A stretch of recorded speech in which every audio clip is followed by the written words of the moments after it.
There are times when it just becomes overwhelming.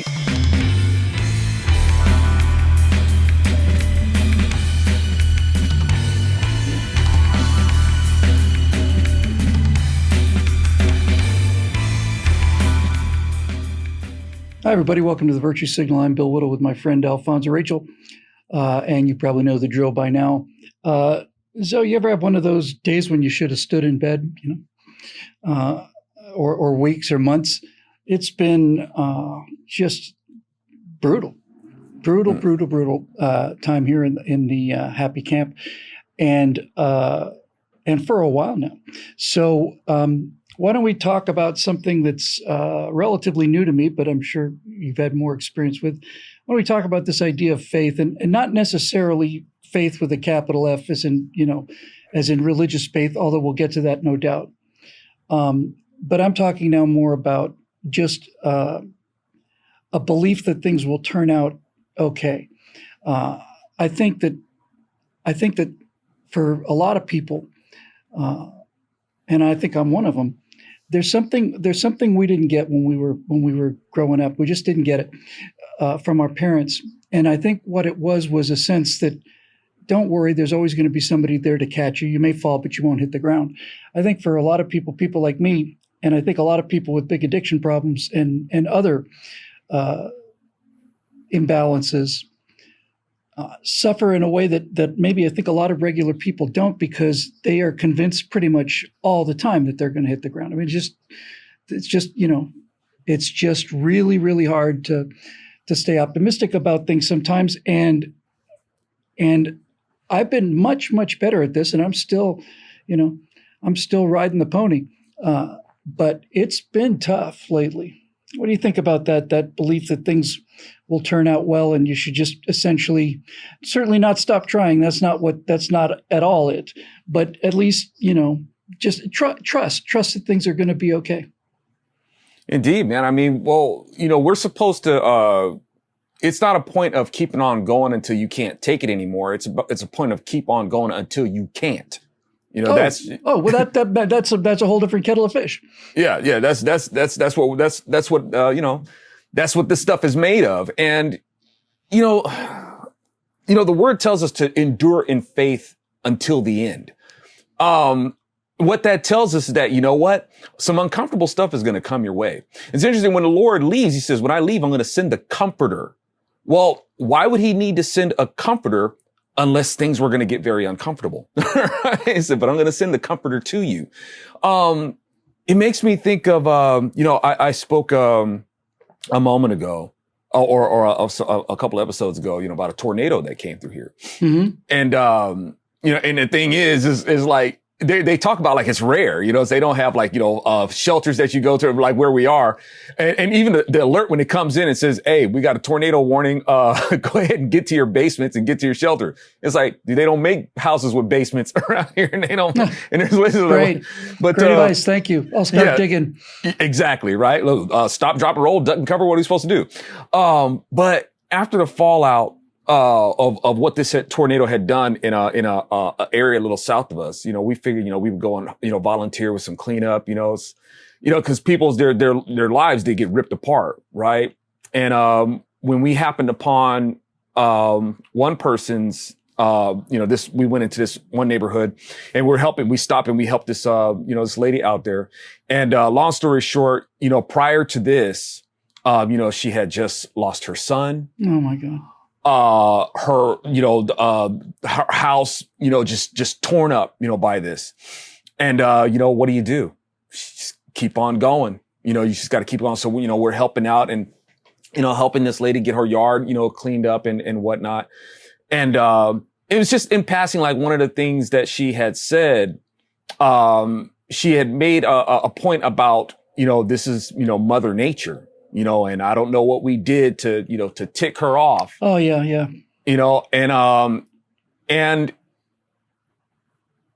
to that I responded, I said, well, I don't know about Mother Nature, but here's praise to the Lord who restores. And I don't know about Mother Nature, but I do know about Father God, and he's the one we really don't want to tick off.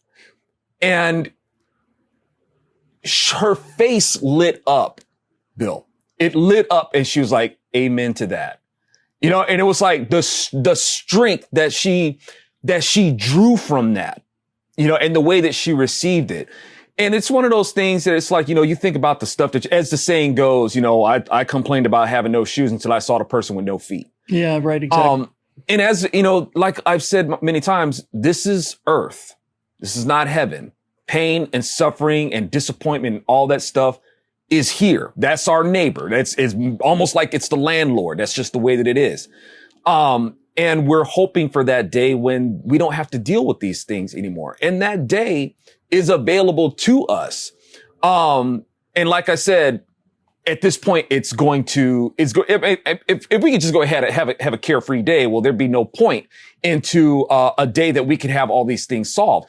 And even if so, we can't enjoy these things for only about a certain period of time. And when I look, you know, out into the universe, Bill, I'm like, man, there's so much wonder out there to be seen. It would be a crime if we didn't get to enjoy it all. And here's to the one who says, well, hey, I'm the first and the last, man. I'm the Alpha and Omega. I'm the one who got the ticket for you to see. I got the ticket for you to tour the universe, baby, for as long as you like. You know, wouldn't it be a crime if you didn't get to enjoy that paradise without having to wake up and stubbing your toe or waking up on the wrong side of the bed and waking up with all these things where it's have those days where it's, man, I wish I would have just stayed in bed. The Lord's like, man, I've prepared that place for you. It ain't gonna be like that anymore. Yeah, they say that you know, that suffering builds character, and I'm thinking I've got enough character. I'm perfectly satisfied with the character that I've got now. And can it please stop? The truth of the matter is that it never you never really do hit the rocks, and I know that not everybody suffers from this. I know people. Everybody would, you know, in society is worried about something, worried about this, worried about that. But I seem to find that a lot of people have, I don't know, just a sense of faith that everything is going to work out okay, and that's something that is real work for me to do, and I'm better at it. I'm much better at it than I used to be, and I still believe that, you know, that this rescue is going to come, but at the same time, it's a struggle, and it's a struggle on days like today, especially. And that's, you know, one of the reasons why we do this show. One of the main reasons I do this show, one of the main reasons I do all of this work is sometimes, you know, to try to educate people or help them understand things, but a lot of times just to give people an example. You know, not everybody's got, you know, a great day, and not everybody is. It's easy to look on camera or on Facebook or on social media. It's easy to look, you know, cool. Everything's great. People control their image, and they do that very carefully. And I don't know if it's my brand or not, but I find that the most some of the most rewarding feedback I get is from people who write to me saying, you know, I was really helped to know that somebody else was kind of going through this. So I'm just I'm just feeling like, man, I'm just, you know, I can see like this train coming, you know, and it's like, okay, you know, if you say you're gonna get off the tracks in time, then I'll believe you. But my God, you hear that whistle blowing, and it's like. Yeah, indeed. Well, and as the saying goes, you can be on the right track, but you still got to move because, you know, there might be a train coming in the opposite direction. But oh, good. Right. I think good to know. And I've heard that saying before. And to me, I think that would be a clue that you're not really on the right track. I'll just unstick my foot from where I'm stuck on the rails, leap back to safety, and then get creamed by the train that's coming in the other direction. You've made my day. Yes. Yeah. But excuse me. You know, the thing is, if people don't, you know, have, you need a foundation. You have to have something to operate from. You have to have something that keeps you stable, you know, as you operate from day to day. And if one doesn't, and these hardships or these even discomforts, man, sometimes it doesn't even take a hardship. It just takes a bit of discomfort. And before you know it, people are turning to things to find, from comfort or pleasure, and the things that they, will seek comfort in, whether it's alcohol or pharmakia or one night stand or some sort of new age religion or whatnot, or a philosophy that they'll gravitate to, and they seek fulfillment in these things, food and whatnot, because something was uncomfortable. Or something that they just need to escape from reality from, because these burdens come there where things don't work out the way that they want to. And instantly people can gravitate towards something, and that thing that they gravitate to can have a lot of gravity and suck them in, and it's hard for them to escape from it. A person can get into this, walking until they basically become their own maelstrom.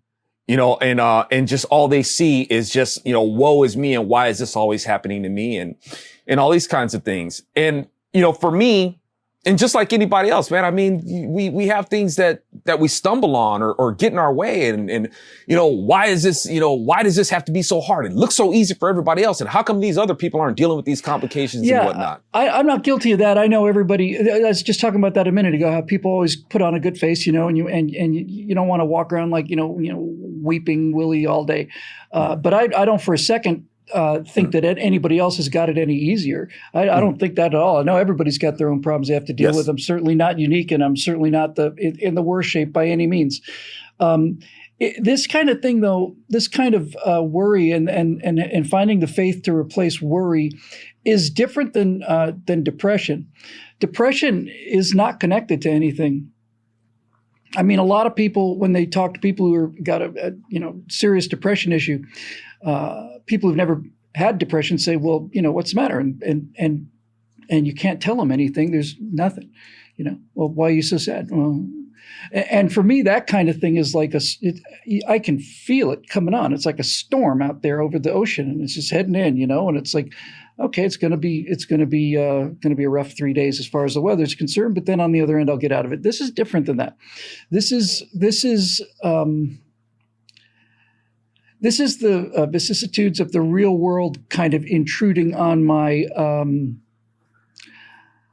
It's harshing my mellows, though. That's what it's doing. Messing with my chi, okay? That's right, man. I'm balancing my humors. Yes, and that's understandable. That's human. Even the Lord himself, had his moments where it's like, look, man, I just need to be alone for a minute. I'll be back. Right. And, even the Lord, goes through things like that.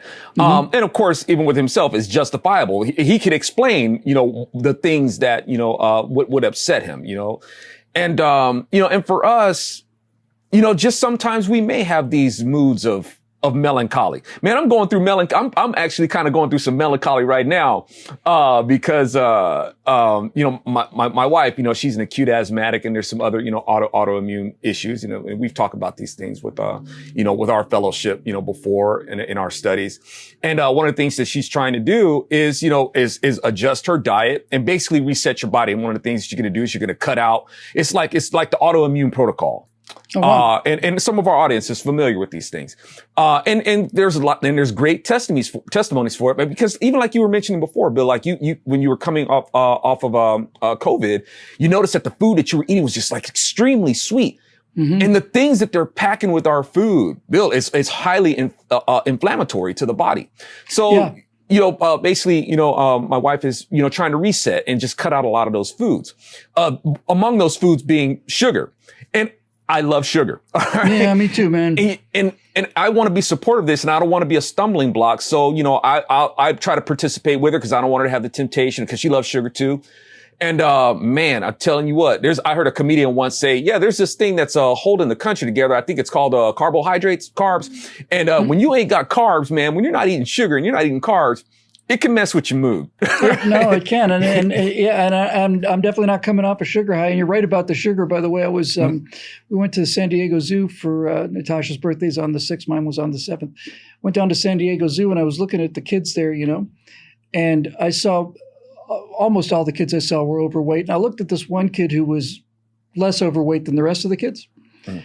And I just took a look at this boy, and I said, if that boy had been in my 5th grade class, everybody would have called him chubby, you know. He would have been the fattest kid in the class. Now he's practically the slimmest kid in the group. All of this to say that you know, I've often described humans as worry machines. It's really what we do. It's what's kept us alive, and this is why modern society is often so stressful. Although I don't want to sound ungrateful. One of the nice things about modern society is I don't have to worry about horsemen coming down from the hills. You know, not yet anyway. Not yet. You know, with swords and spears and stuff, and you take my corn and my wife and my kids and nail me to a log someplace. But we wouldn't be here if it weren't for the fact that our ancestors. Well, let me put it this way: there was undoubtedly a branch of our ancestry that didn't worry, and there was a branch that did, and the ones that didn't worry didn't put a guard out on the end of the. You know, no leopard's going to come into the cave tonight. What are you talking about, Grog? Don't be ridiculous. Yeah, so we've been selected for worry, and I think that in terms of how we're made, you know, just the biology of how we're built hasn't changed in hundreds of thousands of years. It's pretty much the same standard model. And I think that for most of our history as humans, we've been built to deal with short periods of extreme stress, like here comes the lion, I'd better run. And then when you finish running, assuming you survive, then, you know, you kind of get out of your system. Now it's just this almost like this buzzing, you know, it's like just this sort of hum around you, just this constant, I take care of this, you know, and it can be really overwhelming, especially for people that never really had, I guess it's a sense of security, you know, that's the thing I think I notice the most is from the people I know who are really, really grounded. Of course they worry, and of course they're unhappy and sad and all the rest of those things. But they're not worried or sad or the rest of those things to nearly the degree. And when I talk to them about that, what I always find is that they just had parents who just from the moment they were born just made it clear to them, you know, we will be here to make sure that you don't hit the ground.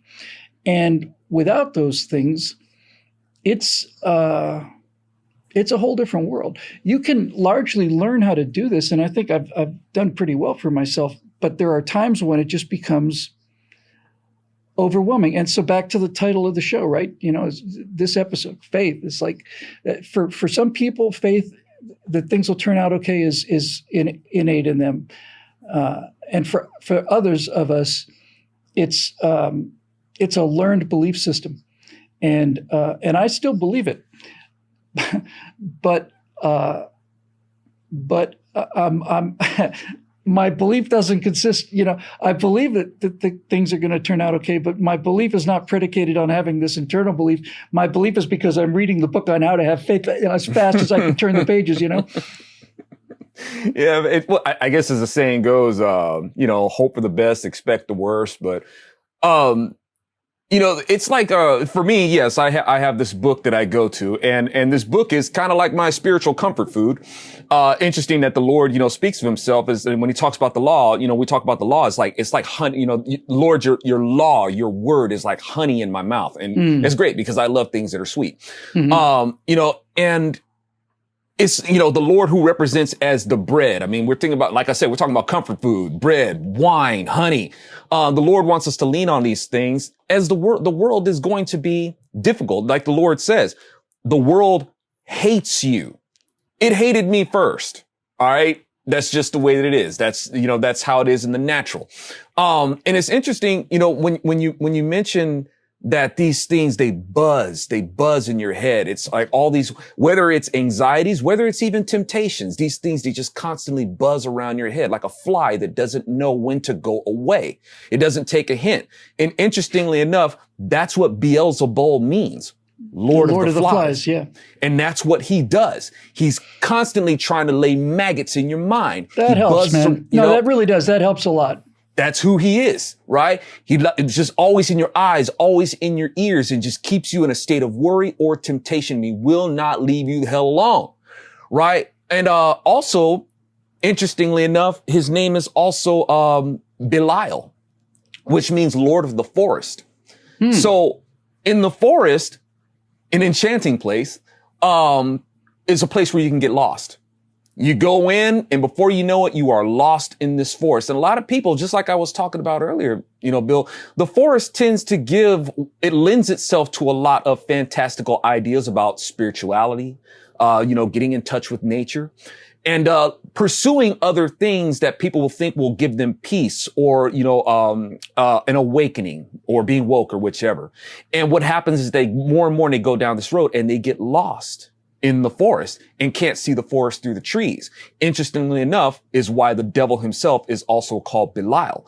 So these are things where you don't want to get lost in these things and get lost in your anxiety, lost in your temptation, lost in things that you think may give you comfort or fulfillment in this world that presents a lot of difficulties.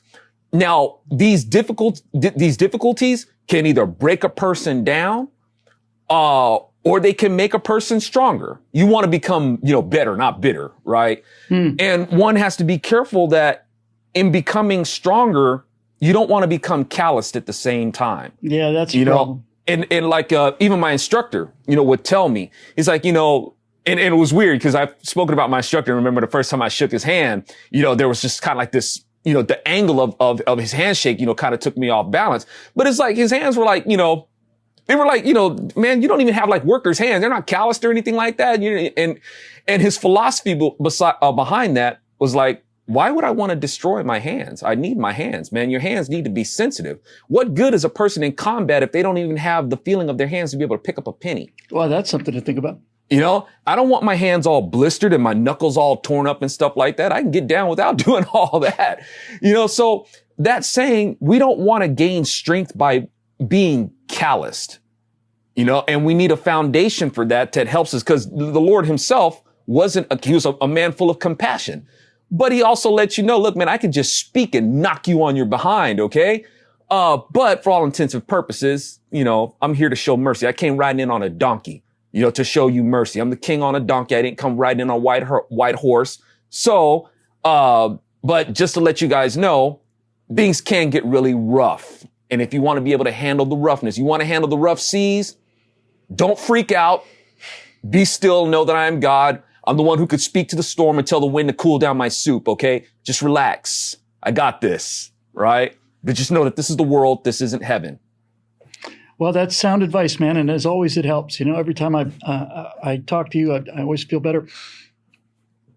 I'll send you some M&Ms or something. That'll do it for this edition of the Virtue Signal, and again, these kind of shows are for your enlightenment, but sometimes also for your encouragement. It's good to know sometimes that you're not the only person out there who feels like they're hanging on a rope, and we encourage each other, and that's what we do. And the comments, the feedback I get here every day are just tremendous and remarkable. Very, very good for me, and all the kind birthday wishes as well this particular week. Thank you very much for all of that, and from my wife as well. She's very, very grateful, as am I. This show is made possible by the members at BillWhittle.com, and it's their continuing support that allows us to continue with our somewhat unusual business model of producing stuff and then leaving it out on the door for free to be picked up by whoever wants it. Those people who've decided to help pay for this are really very special people, and we're very grateful to you for your support. For Alfonso Rachel, I'm Bill Whittle. We'll see you next time here on The Virtue Signal.